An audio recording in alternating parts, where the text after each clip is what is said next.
जय श्रीकृष्ण नमस्कार दर्शक बंधु माधव पवित्र वाणी राशिफल कार्यक्रम में आपण मान स्वागत। प्रिय दर्शक बंधु आज आम जाना जे कि मंगल दोष प्रभाव कौन सब घटना घटी थाए। मंगल दोष प्रभाव आपणकर अमंगल किसी होउची कि आपण गृह निर्माण करने को जाउचंती करि पारु नाहंती कि आपण स्वामी स्त्री मध्य मनोवतांतर पार्थक्यता देखा दउची कि आपणकर विवाह योग्य हो जाइतिबा बयस बेले आपण विवाह करि पारु नाहंती कि प्रत्येक व्यवसाय क्षेत्र में तलू खसी जाउचंती कि यार कारण मंगल दोष नुहे तो। तेबे आसंतु आज कर्कट राशि एवं सिंह राशि कन्या राशि ए तीनोटी राशि विषय आज आम जानिबा मंगल दोष रहिले कौन प्रभाव होई थाए। आउ तार प्रतिकार मध्य मु आपण मानकु निश्चित भाव में कहबी। एई प्रतिकार मध्य आपण निश्चित भाव में जानिबे मोर प्रिय जाकि समस्त कर्कट राशि सिंह राशि एवं कन्या राशि भाई भाई माने मन रखंतु जदि एई मंगल दोष आपणकर रोची यार प्रभाव रे कौन हबो मु से विषय आपनको संक्षेप रे कहबी। मन रखंतु जे कर्कट राशि भाई भाई माने आपणको लग्न रे जदि मंगल अवस्थान करिसंती कर्कट राशि भाई भाई माने आपणको लग्न रे जदि मंगल अवस्थान करिसंती ताले मंगल लग्न रे रहिले समस्त प्रकार मंगल दोष उपलब्धि होता है। लग्न स्थान रे मंगल थिले किंबा मंगल को अर्थात लग्न कर दृष्टि थिले मनुष्य भारी जिदीखोर प्रकृतिर होता है। आपणक देह रे एपरि किछि देखा जाउछि कि ये जिदी रहउछि कि एई लग्न रे मंगल रहिले मध्य विवाह प्रतिबंधक होता है। जो मानक उपयुक्त बयस हो जाय थाए तेणु से माने विवाह करि पारि नथांती। सेति लागि मु एक सुंदर तार प्रतिकार कहूछि। मन रखंतु आपण मंगलंकर अवस्थान जदि लग्न रे रहउछि घरे चाकर आपण रखि पारिबे। 7 गोटी माने 7 गोटी मसूर 7 गोटी छोट मांकड़ा पत्थर खंडिए अल्प टिके सिंदूर एई समस्त द्रव्य को लाल कपड़ा रे गुराई ताकू मंगलवार दिन स्रोत थिबा नदी रे सो चालुथिबा नदी रे भसई देबे। मागणा रे का ठारू किछि भी दान नेबे नाही। यह कले आपनकर लग्नर मंगल दोष खंडन हबो। मोर प्रिय कर्कट राशि भाई बहन माने जदि कर्कट राशि होई चतुर्थ रे मंगलंकर अवस्थान हैला चतुर्थ रे मंगलंकर अवस्थान हेले कोन फल हबो ना मंगल मध्य समस्त प्रकार अमंगल दोष कारण होइथांती। विवाह ठारू आरंभ करी स्वामी स्त्री मतांतर पर्यंत गृह निर्माण पर्यंत प्रत्येक कार्य रे बाधा सृष्टि करिथांती। ए चतुर्थ मंगल चतुर्थ स्थान रे मंगल थिले बा दृष्टि रहिले प्रतिदिन जेते आय जेते वस्तु सब किछि स्वल्पता अनुभव आपन को लागिबो। तेणु ये चतुर्थ स्थान मंगल जदि आपणकर कोष्ठी रे अछि ताले आपण मांगलिक मंगलंकर अवस्थान जदि रहउछि तबे दक्षिण द्वार थिबा कोठरी रे केबे हेले आज्ञा सुनतु नाही। निसंतान व्यक्ति को ठारू धन किंबा संपत्ति केबे हेले देबो नाही नेबो नाही। आउ मांकड़ पालिबो किंबा मांकड़ को खाइबा को देबो काहाकू दुर्व्यवहार केबे करिबो नाही। यह कले कर्कट राशि भाई बहन माने आपणकर चतुर्थ मंगल दोष खंडन हबो। एबे एई कर्कट राशि जदि सप्तम स्थान रे मंगलंकर अवस्थान हैला ताले सप्तम स्थान रे मंगलंकर अवस्थान हैला पळे आपनकर कोन हबो ना ये मंगल दृष्टि जो सप्तम स्थान रे रहिले बा जाय स्थान रे रहिले पारिवारिक अशांति सब बेले देखा दबो। स्वामी स्त्री को भितरे पार्थक्यता रहिबो। परिवार तथा दाम्पत्य जीवन रे बारंबार झगड़ा हबो। स्वामी स्त्री डिवोर्स पर्यंत कथा जाई पारे। प्रति मुहूर्त रे टिके टिके कथा को नेके संदेह बढ़िबो झगड़ा बढ़िबो ये सब मनमतांतर देखा दबो।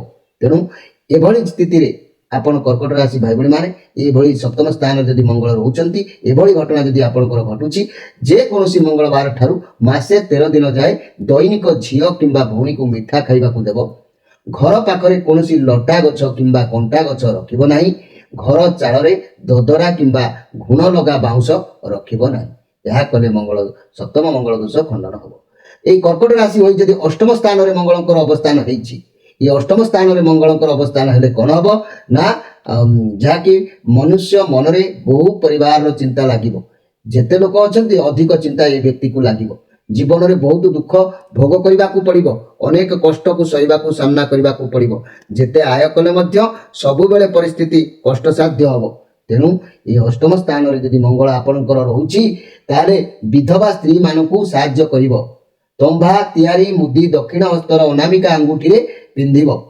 मासे 13 दिन जाए रात्रि रे घियो तियारी रुटी कुकुर को खाइबा को दबो। दैनिक सकाळे आग पानी माने आग पानी रे दांत सफा करी तापरे ब्रश रे दांत सफा करिवो। ଏହା କଲେ ଆପଣଙ୍କର ଅଷ୍ଟମ ଦୋଷ ମଙ୍ଗଳ ନିଶ୍ଚିତ ଖଣ୍ଡନ ହେବ। ଯଦି ଆମେ ଜାଣିବା କର୍କଟ ରାଶି ହୋଇ ଯଦି ଦ୍ୱାଦଶ ସ୍ଥାନରେ ମଙ୍ଗଳଙ୍କର ଅବସ୍ଥାନ ହେଲା, ଦ୍ୱାଦଶ ସ୍ଥାନରେ ମଙ୍ଗଳଙ୍କର ଯଦି କର୍କଟ ରାଶି ବ୍ୟକ୍ତିଙ୍କର ଥାଏ କିମ୍ବା ଦୃଷ୍ଟି ପଡୁଥାଏ, ତାହେଲେ ମନେ ରଖନ୍ତୁ ମନରେ ଅନେକ ଚିନ୍ତା ଘାରିବ, ଅନେକ ଦୁଃଖ ଭୋଗିବାକୁ ପଡିବ, ବ୍ୟବସାୟ ଲସ୍ ଦେଖେଇବ, ଗୃହ ନିର୍ମାଣ କାର୍ଯ୍ୟରେ ବାଧାପ୍ରାପ୍ତ କରିବ। ଆପଣ ଯେକୌଣସି ମଙ୍ଗଳ କାର୍ଯ୍ୟ କରିବେ ସେ ଅମଙ୍ଗଳ ହେବା ସତ୍ତ୍ୱେ ଆପଣଙ୍କର ଚିନ୍ତାଭାର ଅଧିକ ହୋଇଯିବ। ତେଣୁ କର୍କଟ ରାଶି ବ୍ୟକ୍ତି ଭାଇ ଭଉଣୀ ମାନେ ଦ୍ୱାଦଶରେ ମଙ୍ଗଳ ଥିଲେ ମନ୍ଦିର ଅଥବା ଧର୍ମସ୍ଥାନରେ ମିଶ୍ରି ଦାନ କରିବ, ଖାକି ରଙ୍ଗର ଟୋପି ମୁଣ୍ଡରେ ପିନ୍ଧିବ, ଅତିଥିଙ୍କୁ ଭୋଜନ ପରେ କିଛି ମିଶ୍ରି ଖାଇବାକୁ ଦେବ, କଳଙ୍କି ଲଗା ଲୁହା ଘରେ ରଖିବ ନାହିଁ। ଏହା କଲେ ମୋର ପ୍ରିୟ କର୍କଟ ରାଶି ଭାଇ ଭଉଣୀ ମାନେ ଆପଣଙ୍କର ଏଇ ଦ୍ୱାଦଶ ମଙ୍ଗଳ ଦୋଷ ଯଦି ଥାଏ ତାହା ମଧ୍ୟ ଖଣ୍ଡନ ନିଶ୍ଚିତ ଭାବରେ ହେବ, ଏଥିରେ ସନ୍ଦେହ କରିବାର କିଛି ନାହିଁ ମୋର ପ୍ରିୟ କର୍କଟ ରାଶି ଭାଇ ଭଉଣୀ ମାନେ। ଏବେ ଆମେ ଜାଣିବା ସିଂହ ରାଶି ବ୍ୟକ୍ତିଙ୍କର ବିଷୟରେ। ସିଂହ ରାଶି ହୋଇ ଆପଣଙ୍କ ଲଗ୍ନରେ ଯଦି ମଙ୍ଗଳ ରହୁଛନ୍ତି, ମନେ ରଖନ୍ତୁ ସମସ୍ତ ପ୍ରକାର ଅମଙ୍ଗଳ ଦୋଷ ଦେଖା ଦେଇଥାଏ। ପ୍ରତି କ୍ଷେତ୍ରରେ ଆପଣଙ୍କର ବାଧା ସୃଷ୍ଟି ହୋଇଥାଏ। ବିବାହ ଯୋଗ୍ୟ ହୋଇ ମଧ୍ୟ ଆପଣ ବିବାହ କରିପାରିବେ ନାହିଁ। ଯଦି ବି ଆପଣ ବିବାହ କରୁଛନ୍ତି ସ୍ୱାମୀ ସ୍ତ୍ରୀଙ୍କ ଭିତରେ ମନମତାନ୍ତର ଲାଗି ରହିବ। ଗୃହ ନିର୍ମାଣ କରିବା ପାଇଁ ସବୁ ଆୟ କରିସାରିଲା ପରେ ମଧ୍ୟ ଅମଙ୍ଗଳର କାରଣ ମଧ୍ୟ ହୋଇଥାଏ। ତେଣୁ ଏ ଲଗ୍ନ ସ୍ଥାନରେ ମଙ୍ଗଳ ଯଦି ରହୁଛନ୍ତି କୌଣସି ସାଧୁଙ୍କୁ ରହିବାର ସୁବିଧା କରିବ ନାହିଁ। ଆପଣଙ୍କ ଘରେ କେବେ ହେଲେ କୌଣସି ସାଧୁଙ୍କୁ ରହିବାର ସୁବିଧା କରିବ ନାହିଁ। କୌଣସି ଦ୍ରବ୍ୟ ମୁଫତରେ ଆଣିବ ନାହିଁ। ନିଜ ପାଖରେ ସଦା ସର୍ବଦା ଲାଲ ରୁମାଲ ଖଣ୍ଡିଏ ରଖିବ। କେବେ ହେଲେ ମିଥ୍ୟା କହିବ ନାହିଁ କିମ୍ବା ମିଥ୍ୟାରେ ସାକ୍ଷୀ ମଧ୍ୟ ଆପଣ ଦେବେ ନାହିଁ। ଏହା କଲେ ଆପଣଙ୍କର ଲଗ୍ନରେ ଥିବା ମଙ୍ଗଳ ଦୋଷ ନିଶ୍ଚିତ ଭାବରେ ଖଣ୍ଡନ ହେବ। ତେବେ ମୋର ପ୍ରିୟ ସିଂହ ରାଶି ଭାଇ ଭଉଣୀ ମାନେ, ଯଦି ସିଂହ ରାଶି ବ୍ୟକ୍ତିଙ୍କର ଚତୁର୍ଥ ସ୍ଥାନରେ ମଙ୍ଗଳ ରହିଲେ, ମନେ ରଖନ୍ତୁ ଚତୁର୍ଥ ସ୍ଥାନ ମଙ୍ଗଳ ମଧ୍ୟ ବହୁତ ଅମଙ୍ଗଳକାରକ ହୋଇଥାଏ, ବ୍ୟବସାୟ କ୍ଷତି ହୋଇଥାଏ। ଆପଣଙ୍କର ଏହି ମଙ୍ଗଳ ଚତୁର୍ଥ ସ୍ଥାନରେ ଥିବା ଦୃଷ୍ଟି ରହିଲେ ପ୍ରତିଦିନର ଆବଶ୍ୟକତା ଯାହା ଦରକାର ସବୁ କିଛି ଯେତେ ଥିଲେ ବି ମଧ୍ୟ ଅଭାବ ପରି ଆପଣଙ୍କୁ ଲାଗିଥାଏ। ଏଭଳି ପରିସ୍ଥିତି ଯଦି ମୋର ପ୍ରିୟ ସିଂହ ରାଶି ଭାଇ ଭଉଣୀ ମାନଙ୍କ ପାଇଁ ହେଉଛି, ତାହେଲେ ସିଂହ ରାଶି ଚତୁର୍ଥରେ ମଙ୍ଗଳ ଥିଲେ ଦକ୍ଷିଣକୁ ଦ୍ୱାର ଥିବା ଘରେ କେବେ ହେଲେ ଶୟନ କରିବ ନାହିଁ। ମାତୃସ୍ଥାନୀୟ, ମନେ ରଖନ୍ତୁ ମାତୃସ୍ଥାନୀୟ ଲୋକମାନଙ୍କର ଆପଣ କଣ କରିବେ, ସେବା କରିବେ। ଅଗ୍ନି ଭୟର ସୂଚନା ମିଳିଲେ ତାହେଲେ ଘର ଦୋକାନ ଛାତ ଉପରେ ଆପଣ କଣ କରିବେ ନା ଚିନି ରହୁଥିବା ବସ୍ତା ରଖିଦେଲେ ଆପଣଙ୍କର ଏଇ ଚତୁର୍ଥ ସ୍ଥାନ ମଙ୍ଗଳ ଦୋଷ ଖଣ୍ଡନ ହୋଇଥାଏ। ଯଦି ଆପଣଙ୍କ ଗୃହରେ ବାରମ୍ବାର ଅଗ୍ନି ଲାଗିବା, ପୋଡ଼ିଯିବା, ଧ୍ୱଂସ ହେବା, ଏସବୁ ଗରମ ପାଣି ବା ଏସବୁ ହେଉଛି ବା ଅଗ୍ନିର କିଛି ପ୍ରଭାବ ଦେଖାଉଛି, ଛାତ ଉପରେ କଣ କରିବେ ନା ଆପଣ ଗୋଟେ ଚିନି ରହୁଥିବା ଅଖାରେ ସେ ଅଖାକୁ ଆଣି ଆପଣ ରଖିଦେବେ, ବସ୍ତାଟେ ଥୋଇଦେଲେ ସେଥିରେ ଆପଣଙ୍କର ଅଗ୍ନି ଭୟ ଦୋଷ ଦୂରୀଭୂତ ହେଇଯିବ। ସିଂହ ରାଶି को मंगल जदि सप्तम स्थान रे होचंती, मने रखंतु ए जाय स्थान मंगलंकर अवस्थान हेतु बा दृष्टि पड़िले पारिवारिक प्रबल अशांति देखा देबो। ता सहित परिवार दाम्पत्य जीवन में बहुत झड़ देखा देबो। स्वामी स्त्री भितर मारपीट झट झमेला लागी रहिबो। कोर्ट कचेरी पर्यंत कथा जाई पारे। संदेह आपनक भितर माखुना संदेह जाकु कोंती बढ़ी पारे। तेणु मोर प्रिय सिंह राशि भाई भाई माने यही सप्तम थिले मंगल एभली घटना यदि आपन लाइफ रे बारंबार घटुची ताले आपण जानतु सप्तम स्थान रे निश्चित मंगलकर दृष्टि रहिची। ताले आपण कोन करिवे ना मद्यपान केबे करिवे नाही। 2 वर्ष जाए आदौ आमिष भोजन करिवे नाही। निजर चरित्र को सदा सर्वदा ठीक रखिबो। भाईंकर संतान मानकु सब बेले स्नेह करिवो। या कले आपनकर एई सप्तम स्थान रे थिबा मंगल दोष खंडन हबो। मोर प्रिय सिंह राशि भाई भाई माने जदि सिंह राशि व्यक्ति मंगल अष्टम रे रहउछि, अष्टम मंगल अवस्थान हेले अथवा दृष्टि पड़िले मनुष्य मनरे सबु बेले चिंता घारी रही थाए। जीवन में बहुत दुख भोग करने को पड़ी थाए। जेते अर्जन कले मध्य अभाव परिणत देखा देई थाए। ऋण कर्ज धार ये सब बढ़ी बढ़ी चली थाए। तेणु एभली समस्या जदि मोर प्रिय सिंह राशि अष्टम मंगल रहउछि, जदि एभली समस्या होउछि ताले विधवा स्त्री मानकु सहाय्य करिवो। काहारी को निजर दुर्दशा दुर्बलता और अपमान विषय केबे भी कहिवो नाही। तावा गरम हेले आग पानी छिंची तापरे रुटी तैयारी करिवो। जेतेबेले रुटी पिठा करूचंती मा माने तावा आगे चुली रे बसैबे बा गैस रे बसैबे, तावा तातीरे तापर टिके पानी छिटा मारिबे, तापरे जायकि आपण रुटी पिठा करिवे। या कले आपणकर अष्टम दोष मंगल मध्य खंडन होइथाय। जदि सिंह राशि व्यक्ति मंगल द्वादश रे रहउचंती, मंगल द्वादश स्थान रे रहिले किंबा दृष्टि पड़िले मनरे अधिक चिंता रहिथाय। ये संसार बोझ जेतिक सबु चिंता निज उपर को पड़ी आसता है। ऑटोमेटिक अनेक दुख भोग करने को पड़ी थाए। जेते अर्जन कले अभाव देखई थाए। मन भितर केही आपन को सम्मान करि न थांती। ଏଭଳି ଯଦି ଆପଣଙ୍କର ସ୍ଥିତି ଘଟୁଛି ସିଂହ ରାଶି ବ୍ୟକ୍ତି ଭାଇ ଭଉଣୀମାନେ, ମଙ୍ଗଳ ଦ୍ୱାଦଶରେ ରହିଲେ ପ୍ରତିଦିନ ସ୍ନାନ କରିବା ପରେ ସୂର୍ଯ୍ୟଙ୍କୁ ଅଘ୍ୟ ଦେବ, ଅତିଥି ଆସିଲେ କ୍ଷୀର ପିଇବାକୁ ଦେବ, ପ୍ରତି ମଙ୍ଗଳବାର ଦିନ ହନୁମାନଙ୍କର ଠାରେ ଭୋଗ ଲଗେଇବ, ସେହି ଭୋଗକୁ ପିଲାମାନଙ୍କୁ ବାଣ୍ଟି ଦେବ, ରାତ୍ରିରେ ତକିଆ ତଳେ ସଉପ ପୁଟୁଳି ବାନ୍ଧି ରଖିବ, ସେହି ତକିଆରେ ମୁଣ୍ଡ ଦେଇ ଶୋଇବ। ଏହା କଲେ ଆପଣଙ୍କର ଦ୍ୱାଦଶରେ ଥିବା ମଙ୍ଗଳ ନିଶ୍ଚିତ ଭାବରେ ସନ୍ତୁଷ୍ଟ ହୋଇଥାନ୍ତି। ଏବେ ଆସନ୍ତୁ ଦେଖିବା କନ୍ୟା ରାଶିଙ୍କ ବିଷୟରେ। ମୋର ପ୍ରିୟ କନ୍ୟା ରାଶି, ମଙ୍ଗଳ ଯଦି ଆପଣଙ୍କର ଲଗ୍ନରେ ଅବସ୍ଥାନ କଲେ ତାହେଲେ ମନେ ରଖନ୍ତୁ ଏହି ମଙ୍ଗଳ ଲଗ୍ନରେ ଅବସ୍ଥାନ କଲେ ସମସ୍ତ ପ୍ରକାର ଅମଙ୍ଗଳ ସୃଷ୍ଟି ହୋଇଥାଏ, ବିବାହରେ ପ୍ରତିବନ୍ଧକ ହୋଇଥାଏ, ଯେତେ ଅର୍ଜନ କଲେ ମଧ୍ୟ ରଖିପାରିନଥାନ୍ତି, ଋଣ ଧାର କରଜ ବଢ଼ିଯାଇଥାଏ, ପ୍ରତ୍ୟେକ ଶୁଭ କାର୍ଯ୍ୟରେ ଅମଙ୍ଗଳ ସୃଷ୍ଟି ହୋଇଥାଏ। କନ୍ୟା ରାଶି ଭାଇ ଭଉଣୀମାନେ, ମଙ୍ଗଳ ଲଗ୍ନରେ ଅବସ୍ଥାନ କରିଥିଲେ ହାତୀ ଦାନ୍ତର ନିର୍ମିତ କୌଣସି ପଦାର୍ଥ ନିଜ ଗୃହରେ ରଖିବ ନାହିଁ, ଅପରର ଦ୍ରବ୍ୟ କେବେ ହେଲେ ଦାନ ଦେବ ନାହିଁ, ଭାଉଜ ଓ ଗୋସମାଙ୍କର ସେବା ସଦାବେଳେ କରିବ। ଏହା କଲେ ଆପଣ ଲଗ୍ନରେ ଥିବା ମୋର ପ୍ରିୟ କନ୍ୟା ରାଶି ଭାଇ ଭଉଣୀମାନଙ୍କର ମଙ୍ଗଳ ଦୋଷ ଖଣ୍ଡନ ହୋଇଥାଏ।